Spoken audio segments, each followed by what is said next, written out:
নমস্কাৰ ইতিহাস আৰু ভূ ৰাজনীতিৰ অনুৰাগীসকল আপোনালোক আটাইলৈ নমস্কাৰ ব্ৰেক টক নামৰ এই ভিডিঅ' চেনেলটোলৈ আপোনালোক আটাইলৈ স্বাগতম জনাইছোঁ বিশ্বৰ অন্যতম শক্তিশালী দেশ যেনে আমেৰিকা ৰাছিয়া চীন আৰু ভাৰত কিয় ৱৰ্ল্ড হেপিনেছ ৰিপৰ্টত কেতিয়াও শীৰ্ষস্থানত নাথাকে আজি ভিডিঅ'টোত মই এই বিষয়ে আলোচনা কৰিবলৈ আগবাঢ়িছোঁ 2025 চনত ফিনলেণ্ডে পুনৰ 7.736 স্ক'ৰেৰে শীৰ্ষস্থান লাভ কৰিবলৈ সক্ষম হৈছে তাৰ বিপৰীতে এই মহাশক্তিসমূহ বহু পিছ পৰি আছে আজি আমি তথ্য আৰু ঐতিহাসিক প্ৰেক্ষাপট বিশ্লেষণ কৰি জানিবলৈ চেষ্টা কৰিম কিয় ধন আৰু শক্তিয়ে সুখৰ নিশ্চয়তা নিদিয়ে বিশ্বত সুখক বিষয় হিচাপে লৈ কোনখন দেশ সুখী আৰু কোনখন দেশ দুখী তাৰ ওপৰত প্ৰতিবেদন প্ৰস্তুত কৰাৰ ধাৰণা ক'ৰ পৰা আহিল তাকো আমি জানিবলৈ আজি এই ভিডিঅ' যোগে চেষ্টা কৰিম ভূটানৰ গ্ৰছ নেশ্যনেল হেপিনেছ ধাৰণা যাৰ পৰা প্ৰেৰণা লাভ কৰি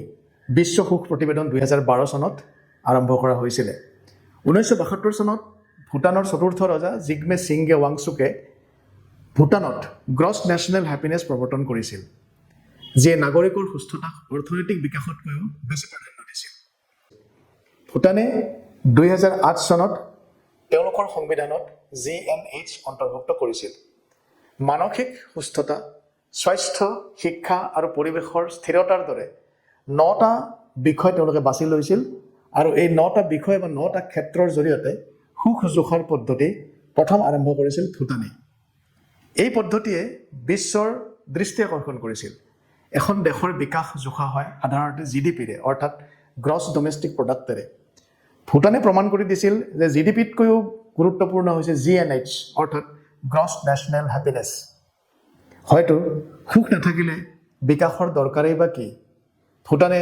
2011 চনত ৰাষ্ট্ৰসংঘত এক সামগ্ৰিক উন্নয়ন মডেলৰ প্ৰস্তাৱ আগবঢ়াইছিল ফলত ৰাষ্ট্ৰসংঘৰ সাধাৰণ সভাই 2011 চনৰ 19 জুলাই তাৰিখে happiness towards A holistic definition of development শীৰ্ষক সংকল্প গ্ৰহণ কৰে আৰু দেশসমূহক সুখ জুখিবলৈ উৎসাহিত কৰে ইয়াৰ ফলত 2012 চনত প্ৰথম বিশ্ব সুখ প্ৰতিবেদন অৰ্থাৎ ৱৰ্ল্ড হেপিনেছ ৰিপৰ্ট প্ৰকাশিত হয় যিটো প্ৰতি বছৰে 20 মাৰ্চত অৰ্থাৎ আন্তঃৰাষ্ট্ৰীয় সুখ দিৱসত প্ৰকাশ পাই আহিছে অৱশ্যে 2014 চনত বিশেষ কাৰণত এই প্ৰতিবেদন প্ৰকাশ পোৱা নাছিলে 2024 চনৰ পৰা অক্সফৰ্ড বিশ্ববিদ্যালয়ৰ ৱেলবিং ৰিচাৰ্চ চেণ্টাৰে এই প্ৰতিবেদন প্ৰস্তুত কৰাৰ নেতৃত্ব গ্ৰহণ কৰিছে আৰু সেইমতে আজিও প্ৰকাশিত হৈ আছে নিয়মিতভাৱে এই বৰ্ষ অৰ্থাৎ 2025 প্ৰতিবেদনৰ মূল থিম হৈছে কেয়াৰিং আৰু শ্বেয়াৰিং অৰ্থাৎ যত্ন লোৱা আৰু ভগাই লোৱা কেয়াৰিং এণ্ড শ্বেয়াৰিং এই সুখৰ আধাৰ এই চিৰন্তন সুখৰ আধাৰ হৈছে ভূটানৰ উত্তৰাধিকাৰ দানশীলতাৰ দৰে কাৰ্যই বিশ্বৰ সুখ বঢ়োৱাৰ কথা 2025 প্ৰতিবেদনত উজ্জ্বল ৰূপত প্ৰকাশ পাইছে 147খন দেশক সামৰি 2025 এই বিশ্ব সুখ প্ৰতিবেদন প্ৰস্তুত কৰা হৈছে কিন্তু এই প্ৰতিবেদনত পৃথিৱীৰ মহাশক্তিসমূহ যেনে আমেৰিকা ৰাছিয়া চীন অথবা ভাৰত পিছ পৰি আছে কিয় পিছ পৰি আছে তাক আমি এই ভিডিঅ'ৰ জৰিয়তে জানিবলৈ চেষ্টা কৰিম সুখৰ কাৰণ হিচাপে প্ৰতিবেদনত 6টা মূল কাৰক চিনাক্ত কৰা হৈছে সুখৰ প্ৰথম কাৰক হৈছে সামাজিক সমৰ্থন একেলগে খাদ্য ভাগ বতৰা কৰিলে জীৱনৰ সন্তুষ্টি বৃদ্ধি পায় যত্ন আৰু ভাগ বতৰা কৰাৰ ফলত দেউতা আৰু লৌতাৰ মনত সুখ আৰু দয়া উপজে খাদ্য ভাগ কৰিলে সুখানুভৱ হয় আৰু সামাজিক সম্পৰ্ক সুদৃঢ় হয় পৰিয়ালৰ আকাৰ আৰু পাৰিবাৰিক বন্ধন সুখৰ সৈতে ওতঃপ্ৰোতভাৱে সম্পৰ্কিত সামাজিক সম্পৰ্কই বিশেষকৈ যুৱ প্ৰাপ্তবয়স্কসকলৰ যি ইউথ এডাল্ট তেওঁলোকৰ মনত সুখৰ জন্ম দিয়ে সমাজৰ বাবে কৰা আপোন আৰু যোগাত্মক কামে নিৰাশাজনিত কাৰণত ঘটি থকা মৃত্যুৰ হাৰ হ্ৰাস কৰে অসুখী আৰু সামাজিক অবিশ্বাস হৈছে দুখৰ কাৰণ আপোনাৰ ধন সম্পত্তি থাকিব পাৰে আপোনাৰ ধন সম্পত্তি আনৰ সুখলৈ ৰূপান্তৰিত কৰক শেক্সপিয়াৰৰ মাৰ্চেণ্ট অফ ভেনিছত মাৰ্চিৰ দৰে আনৰ যত্ন লোৱা কাৰ্য দুই ধৰণে আশীৰ্বাদ পুষ্ট হয় ই দানকাৰী আৰু গ্ৰহণকাৰী দুয়োকে আশীৰ্বাদ কৰে দ্বিতীয় কাৰণ হৈছে আয় ধন সম্পদে জীৱনত সহায় কৰে সঁচা কথা আমি জানো কিন্তু মৌলিক প্ৰয়োজনৰ পিছত ইয়াৰ প্ৰভাৱ ক্ৰমান্বয়ে কমি যায় তৃতীয়টো সুখৰ কাৰক হৈছে স্বাস্থ্য দীৰ্ঘ আৰু সুস্থ জীৱনেহে সুখ বঢ়ায় সুস্বাস্থ্যই সুখ বঢ়ায় চতুৰ্থ কাৰক হৈছে স্বাধীনতা ইয়াত ব্যক্তিগত পচন্দৰ স্বাধীনতাৰ কথা কোৱা হৈছে ব্যক্তিগত পচন্দৰ স্বাধীনতা অতি গুৰুত্বপূৰ্ণ সুখৰ পঞ্চম কাৰক হৈছে উদাৰতা, জেনেৰচিটি। স্বেচ্ছাসেৱা আৰু দানে কল্যাণ বঢ়ায়। উদাৰতাই সুখ বঢ়ায়। সুখৰ ষষ্ঠ কাৰক হৈছে কম দুৰ্নীতি, ল' কৰাপশ্যন।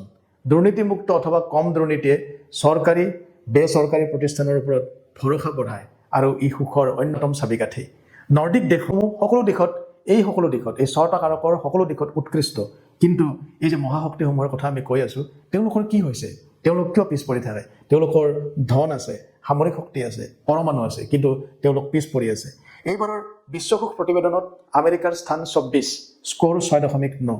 বিশ্বৰ সৰ্বাধিক GDP থকা স্বত্তেও আমেৰিকা 24তম স্থানত কিয়?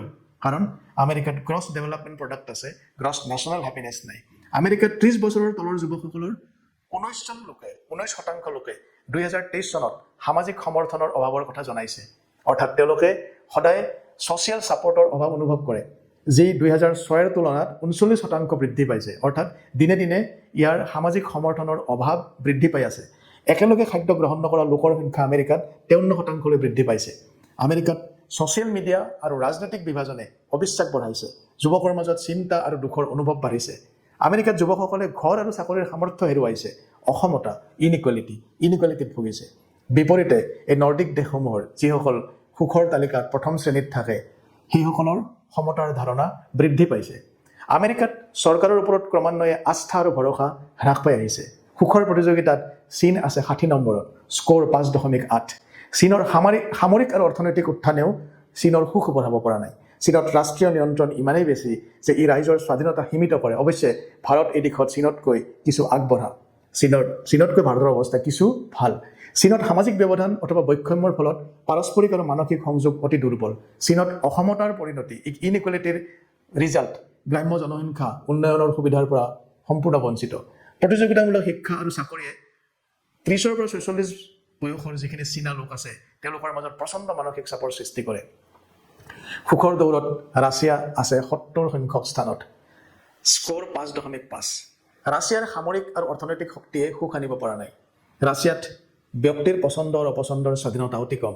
ইয়াৰ ওপৰত থকা চৰকাৰী নিষেধাজ্ঞাই ৰাছিয়াক সুখৰ দৌৰত তলত ৰাখিছে। ৰাছিয়াত আভ্যন্তৰীণ দুৰ্নীতিৰ তীব্ৰতাই চৰকাৰী আৰু বেচৰকাৰী প্ৰতিষ্ঠানৰ ওপৰত যি ভৰসা, ৰাইজৰ ভৰসা, সেই ক্ৰমাগতভাৱে হ্ৰাস কৰি আনিছে। ৰাছিয়াত সামাজিক বিচ্ছিন্নতা আৰু দুৰ্বল সাম্প্ৰদায়িক বন্ধন ই সুখৰ স্ক'ৰ কমাই দিছে। ইউক্ৰেইন যুদ্ধই সমাজত সাংঘাতিক মানসিক চাপ বঢ়াইছে। সুখৰ যাত্ৰাত ভাৰতৰ স্থান 118, স্ক'ৰ 4.389। ভাৰতৰ অৰ্থনৈতিক বৃদ্ধি সুখলৈ পৰিণত হোৱা নাই।